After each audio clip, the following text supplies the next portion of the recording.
Feed Forward. Now I'm going to teach you a very positive, upbeat way to help yourself get better, to help other people get better. It's a key component of my coaching process. It's called Feed Forward. Now in Feed Forward, you're in two roles. Role number one is called Learn as much as I can. And when I teach the classes, I always ask, are there smart people in this room? Everyone says yes. I say, if you had a chance to learn from these smart people, would you like to do that? Everybody says, of course. Role two is help as much as I can. Then I ask, are there nice people in the room? Everybody says yes. I said, if you had a chance to help these nice people, would you like to help them? And everybody says yes again. So I say, look, you're either going to be learning from these smart people, which is good, or helping these nice people, which is also good. Therefore, it is all good. Now, what are the rules of Feed Forward? Rule number one is no feedback about the past. No feedback about the past. We spend too much time in our lives talking about the past. Have you ever been impressed with your husband, wife, or partner's near photographic memory of your previous sins, which have been documented and will be shared with you in a repetitive and annoying way? Well, you know what? We can't change the past anyway. Rule one, no feedback about the past. Rule two is harder. You can't judge or critique ideas. In Feed Forward, you're asked to ask for input and listen to it without judging or critiquing. A good philosophy is, when I get an idea, I should treat it like a gift. Treat the idea like a gift. Now, if somebody gives me a gift, should I say, stinky gift, bad gift, I don't like your stupid gift? What should we say when somebody gives us a gift? Thank you. Treat the input like a gift, and you say thank you.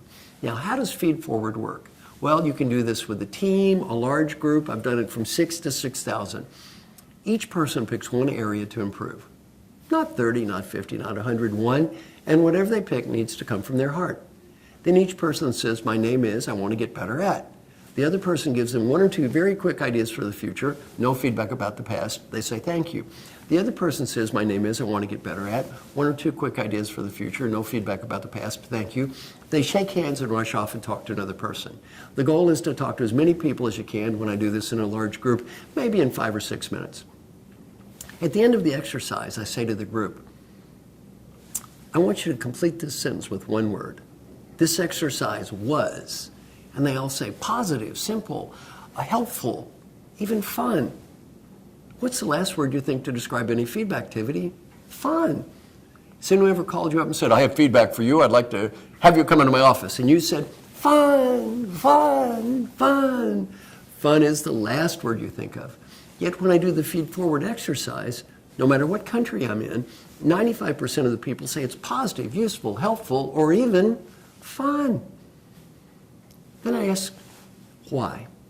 Why do people see this as fun as opposed to painful? And they say, well, to start with, it's fast. One thing we do about coaching is we talk too much. And in this exercise, you learn to give one or two very quick ideas. Don't babble on. By the way, if I'm doing coaching, we often talk too much. I give you my best idea. Now I talk some more. My second best idea. I talk for an hour, my 75th best idea.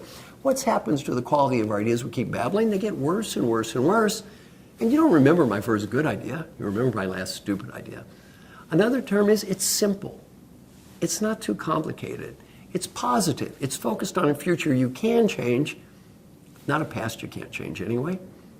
Have you ever made a fool of yourself in front of important people before? How much fun is it to relive that event? Well, that's not a whole lot of fun. This is focused on what you can change, not what you can't change. Some other comments. No judging. I always tell a group, if I would have allowed you to judge or critique each other's comments, you'd have spent twice as much time debating about the comments as listening to the comments. How much do I learn proving you're wrong? Nothing. How much do I learn proving I'm right? Nothing. What percent of all interpersonal communication time is spent on somebody talking about how smart they are, how dumb somebody else is? About 65% of all time is wasted on that. Cut that out, life is much, much more positive. One gentleman said, I listen better in this Feed Forward exercise than I almost ever listened in my life. Ask him why. He said, normally when other people talk to me, I'm so busy composing my next comment to prove how smart I am not really listening. I'm just composing. The irony, he had a Nobel Prize. A man with a Nobel Prize in a management class trying to prove he was smart. I said, look, you got one Nobel Prize, you're not going to win two, it's okay. Let's just declare victory here. Well, a couple of final points on Feed Forward that make this work. A common misconception of coaching is, I have to have a deep knowledge of you to help you. I've done this with groups of people who didn't even know each other, and they're shocked how much they learn. Sometimes we learn more from people we don't even know. They don't have stereotype, they don't have history, they don't have baggage. A bigger misconception of Feedforward is, I have to be better than you to help you, or superior to you, or you have to be smarter than me to help me. Wrong. At the end of the exercise, when I work with large groups, I say, how many of you felt the need to say this to the people around you? I have your problem too. I have your problem too. I have your problem too. They almost all raise their hands. It doesn't matter what country I'm in. Even though our cultures are different, in here, we're not the difference. We're not that different on the inside. And most people say, I am amazed at how similar everyone else's issues are to my own issues. Well, we don't have to be better than others to help others. Better off being a fellow human being, stumbling through life without clear answers to tiny little questions like, who am I? Where are we? And what is going on here? That's all we are anyway. We're not little gods. We're just little confused people stumbling around. What's great about Feedforward is the whole focus is on helping each other, not judging each other. So if you look at Feedforward, a very simple process. What do you learn? You learn to ask for input. You learn to listen non-defensively. You learn to say thank you and give people recognition for what they say. You treat it as a gift. You don't have to use the gift. You listen to it and you thank them for giving you the gift. And then on the other end, you learn not to judge. You learn not to critique. What's great about Feedforward is everyone is focused on helping everyone. No one is focused on judging everyone.